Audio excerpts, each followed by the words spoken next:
BNR gold and diamonds తరుగు తక్కువ బంగారం ఎక్కువ. ఇప్పుడు మన వైజాగ్ లో జూలై 24న గ్రాండ్ ఓపెనింగ్.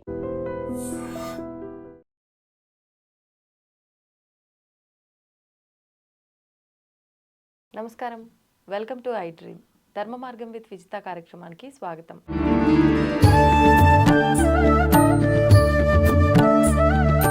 ప్రస్తుతం మనతో పాటు ఉన్నారు ప్రముఖ జ్యోతిష్య వాస్తు పండితులు, లలిత అమ్మవారి ఉపాసకులు శ్రీ శ్రీ శ్రీ నానాజీ పట్నాయక్ గారు. ఇప్పుడు వారితో మాట్లాడదాం. నమస్కారం అండి. శ్రీమాత్రే నమః. చాలామంది ఒక నమ్మకంతో ఉంటారు, భగవంతుడు నా మొర వింటాడు, నా మొర వినే రోజు వస్తుంది, నా మొరను ఆలకిస్తాడు అంటూ ఉంటారు. నిజంగా భగవంతుడు మనం అనుకున్నది వింటాడా? విని మనకు అది ఏ రకంగా అయితే మనకు అది కరెక్టో అది మనకు చేసి పెడతాడా? దీన్ని మనం నమ్మటం ఎంతవరకు కరెక్ట్ అంటారు? తప్పకుండా అండి, చాలా మంచి ప్రశ్న వేశారు మీరు. ఎప్పుడు వింటాడనే విషయం తెలుసుకోవాలి. మొర ఖచ్చితంగా వింటాడు, కానీ ఎప్పుడు వింటాడు? ఇక్కడ ఆ విషయం ఏంటంటే, ఇప్పుడు మీరు ఉన్నారు, మీకు ఒక ఫ్రెండ్ ఎవరో ఒక ఆవిడ ఉంది. ఆవిడ రెగ్యులర్గా అప్పుడప్పుడు టచ్లో ఉంటూ ఆవిడ కష్ట నష్టాలు చెప్తూ మీ ఇద్దరు మంచి ఫ్రెండ్స్ అయ్యారనుకోండి. అప్పుడు మీకు ఏదైనా ఇబ్బంది ఉన్నా ఆవిడ వెంటనే అయ్యో ఏంటి మీకు ఇదా తీసుకోండి ఇవ్వగలుగుతుంది, ఏదైనా సాయం చేయగలుగుతుంది.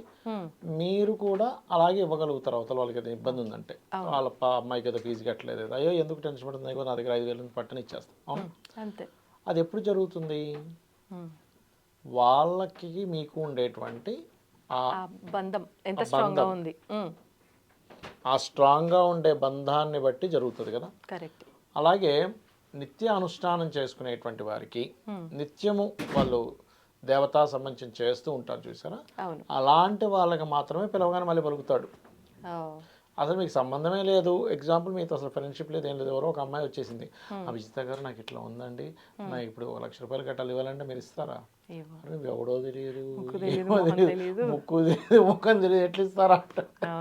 కాకపోతే పరమాత్మ ఇప్పుడు గవర్నమెంట్ కొన్ని సబ్సిడీలు పెట్టి ఎలా అయితే అందరికీ జనరల్గా ఇచ్చేస్తుంది, అందరికీ ఇచ్చేస్తుంది గవర్నమెంట్. ఇక్కడ విషయం ఏంటంటే, ఇప్పుడు ఎగ్జాంపుల్ మోడీ గారికి మీరు తెలియడం ముఖ్యం, మీకు మోడీ గారు తెలియడం ముఖ్యం కాదు. అంతే. మోడీ గారికి మీరు తెలిస్తే అప్పుడు ఏమండి నాకు ఇట్లా ఉందండి, పాపం మాకు ఇట్లా సంథింగ్ ఏదో అనారోగ్యం ఇదైంది, గవర్నమెంట్ నుంచి కొన్ని శాంక్షన్లు ఉంటాయి కదా, ఏమైనా మీరు చేయించగలరు అంటే, అరే పాపం వీళ్ళు ఇబ్బంది పడుతున్నారు చేయండి అని చెప్తాడు ఆయన, మాట చెప్తాడు. అసలు మీరు ఎవరో తెలియదు, ఎట్లా కుదురుతుంది? అట్లాగే మొర వినడం కాదు, నేను చెప్తా. ఒక మనిషి కనుక రోజు పూజ చేస్తే, రోజు నిత్య పూజ నిత్యానుష్ఠానము చేస్తూ ఉంటే దేవత ఎప్పుడు పక్కనే ఉంటుంది. మొర వినడం కాదు, పక్కనే ఉంటూ. మీరు రేపు పొద్దున్న ఉదాహరణకు ఒక ప్లాన్ చేసుకున్నారు ఎక్కడికి వెళ్ళాలని, రేపు పొద్దున్న వెళ్తే ఒక యాక్సిడెంట్ అవుద్ది, లేకపోతే కారు మధ్యలో ఏదో డ్యామేజ్ అవుద్ది, మీరు ఇబ్బంది పడతారనుకోండి, మీ మైండ్లో ఆలోచన మారుస్తుంది దేవత. లేదు రేపు కాదు ఈరోజే పోదాం అని ఈరోజు బయలుదేరి వెళ్ళిపోతారు. రేపు ఒక సంఘటన జరిగి, అరే రేపు నేను వెళ్ళుంటే అదే ట్రైన్ అదే బస్సులో వెళ్ళుంటే అమ్మో నాకు కూడా అయ్యేది కదా. ఒకసారి చూడండి, మనకి ఫ్లైట్ ఒకటి పడిపోయింది, అప్పుడు ఒక ఆవిడ ట్రాఫిక్లో ఇరుక్కుపోయి చేరలేకపోయింది. అప్పుడు అనుకుంది బాబాయ్ నేను చాలా అదృష్టవంతురాలని అనుకుంది. అలాగే ఇంకొక ఆవిడకి గణపతి కల్లో కనబడి చెప్పాడు వెళ్ళొద్దని, అది జరిగినప్పుడు దేవత మీరు చేసే సాధనాన్ని బట్టి మీ ఆలోచన విధానాన్ని మార్చడం కానీ, స్వప్నంలో కనబడి మీకు చెప్పడం కానీ, మీరు వెళ్తే అక్కడ ఇబ్బంది అవుతుంది అన్నప్పుడు ఇక్కడ ఏదో ఆటంకం కలిగించడం కానీ ఖచ్చితంగా చేస్తుంది. అంటే ఏది కూడా మనం కొట్టి పారేయొద్దు. అసలు అది ట్రూత్ అండి, అది ట్రూ. అది అంటే దేవత ఖచ్చితంగా మీ వెనకాతలే ఉండి నడిపిస్తుంది. ఎందుకంటే మనకి ఈ క్షణం తెలుసు, దీని తర్వాత ఏం చేస్తాం ఒక చిన్న ప్లాన్ చేసుకుంటాం కదా, దేవతకి ప్రతిదీ తెలుసు కదా. మీరు ఇక్కడ నుంచి ఎన్ని జన్మలు ఎత్తుతారో ఆ జన్మల్లో ఏమేం జరుగుతాయో ప్రతిదీ తెలుసు. మీరు తనని నమ్ముకొని ఉన్నారు కాబట్టి తను బాధ్యత తీసుకుంటుంది. ఇప్పుడు ఒక తల్లిని బిడ్డ అంటుంది, అమ్మ నేనే నమ్ముకున్నాను అని. అప్పుడేంటి బిడ్డ తల్లి కోసం ఏం చేస్తుంది, బిడ్డ కోసం తల్లి ఏం చేస్తుంది, మొత్తం కష్టపడుతుంది, జాబ్ చేస్తుంది, లేకపోతే ఇంకోటి ఏదో చేస్తుంది, అవన్నీ చదివిస్తుంది, అబ్బాయి కావచ్చు అమ్మాయి కావచ్చు, చూసుకుంటుంది కదా. మరి మనుషులు మనకే ఆ యొక్క ఇది ఉన్నప్పుడు దేవతకి ఎంత ఉంటుంది? దేవత లక్షణం ఏమిటి అంటే, మనం పూజ చేసాము దానికి ఏదో ఒక ఫలితం ఇవ్వాలి. అయితే మనం ఎలా చేస్తున్నాం పూజ? లేదంటే నేను రోజు లలిత చదువుతానండి, పూజగలో నువ్వు కూర్చుంటున్నావు కానీ నీ ధ్యాస ఎంతసేపు ఫోన్ మీదో, పక్కన ఏం సౌండ్ వస్తుంది, ఆ సౌండ్లు ఈ సౌండ్లు వినుకుంటున్నావు, లేకపోతే అక్కడ ఏం జరుగుతుంది, వంటగదిలో ఏంటి మా మిస్సెస్ ఏదో మార్చేస్తున్నట్టుంది కూర అనుకోను, లేకపోతే మా ఓడింది గేమ్స్ ఆడుతున్నట్టున్నాడను, లేకపోతే బాస్ ఇవాళ ఆఫీస్కి వెళ్తే ఎవరికి సెట్ అయ్యేయాలి, ఇవన్నీ ఆలోచించుకొని చేసుకుంటే దేవతనికి రాదు ఫస్ట్ అక్కడ. ఓకే. ఆవాహన మంత్రం చదువుతావు, అవును. అదేవిధంగా ప్రాణప్రతిష్ఠా మంత్రం చదువుతావు, రాదు అక్కడికి దేవత. వచ్చిన మంత్రం చదివినప్పుడు వచ్చిన మీరు సరిగ్గా కనుక దాని మీద కాన్సన్ట్రేషన్ చేయకపోతే వెళ్ళిపోతుంది. మీ ఇంటికి వచ్చిన అతిథే మీరు ఇంట్లో పనులు చేసుకుంటూ కూర్చుంటుంటే ఆ 2 నిమిషాలు నేను నాకు పని ఉందని వెళ్ళిపోతాం. అంతే అంతే. ఎందుకురా ఇంత బిజీగా ఉన్నాం, నన్ను ఎందుకు పిలిచారు అనిపిస్తుంది మనకి. అవును. అలాంటప్పుడు దేవతా విషయంలో ఎలా ఉండాలి, ఎంత ఎంత నిష్టగా చేయాలి, ఎంత అంటే ఇంకా ఇది అదృష్టం తరించిపోయేలా చేయాలి పూజ. అంటే మన జన్మ తరించిపోయేలా చేయాలి. ఓకే. అప్పుడు దేవత ఎప్పుడైతే మనల్ని ఇంకా అరే వీడు నా భక్తుడు రా అని ఫీల్ అయ్యి ఎప్పుడైతే పక్కన ఉందో ఎవ్రీథింగ్ ఒక్కసారి ఇలా ఒక అడుగేస్తే బస్సు వచ్చి గుద్దేసేది. ఎందుకు అడుగు వేయబుద్ది కాదు మీకు, అనుకోకుండా వెనక్కి తిరిగి చూస్తారు, బస్సులో వెళ్ళిపోద్ది. అమ్మో కొంచెం అయితే నాకు ఇబ్బంది అయ్యేది కదా. అది ఎక్కడి నుంచి వచ్చిందంటే దేవత మీ యొక్క ఆలోచనలో ఎంటర్ అయ్యి మీకు అటువంటి ఆలోచన కలిగించి వెనక్కి ఒక స్టెప్ వేయించింది. ఓకే. అరే అక్కడికి నేను వెళ్ళాల్సింది, ఆ బోట్ ఎక్కాల్సింది, ఎక్కలేదు. ఎందుకు ఎక్కలేదు? దేవత మిమ్మల్ని వెనక్కి లాగేసింది. మీ పుణ్యము దేవత రెంట్లో ఒకటి ఉంటుంది. పూర్వజన్మ పుణ్యం పూర్తిగా ఉంది, మీకు ఆ సంఘటన జరగకూడదని ఉంది, అప్పుడు వెనక్కి వస్తారు. లేకపోతే మీ జాతకంలో దోషం ఉండి కూడా ఆ దోషాన్ని తీసేటువంటి శక్తి కేవలం దేవతకు మాత్రమే ఉంటుంది. అది శివుడు అనుకోండి, విష్ణువు అనుకోండి, అమ్మవారు అనుకోండి, ఏదైనా అనుకోండి, దశమహావిద్యలో ఏదైనా చేస్తున్నా కానీ. కాకపోతే మీరు ఎంత తీవ్రంగా చేస్తున్నారు అనేది కౌంటబుల్. ఇక్కడ చాలామంది అంటారు ఏమంటే నేను చాలా పూజలు చేస్తున్నాను కానీ మాకు ఎందుకు ఇలా అయింది. నువ్వు దాన్ని తప్పించేంత చేయలేదు అంటా నేను. ఓకే. ఇప్పుడు చిన్న ఎగ్జాంపుల్ అండి, అందరూ ఇల్లు కొనుక్కుంటున్నారు, నేనేంటోనండి అందరూ కార్లు కొనుక్కుంటున్నాను, నేనేంటోనండి కారు కూడా కొనుక్కోలేదంటే నువ్వు కారు సంపాదించలేదు, నువ్వు కారు కొనుక్కునేంత సంపాదించలేదు. సంపాదిస్తే నువ్వు కొనుక్కోవచ్చు. అంతే అంతే. అంటే నీ దగ్గర అంత సంపద లేనప్పుడు నువ్వు ఎలా కారు కొనుక్కోలేకపోతున్నావో, నీ దగ్గర అంత తపశ్శక్తి లేనందుకు నీకు దేవత నిన్ను కాపాడలేకపోతుంది.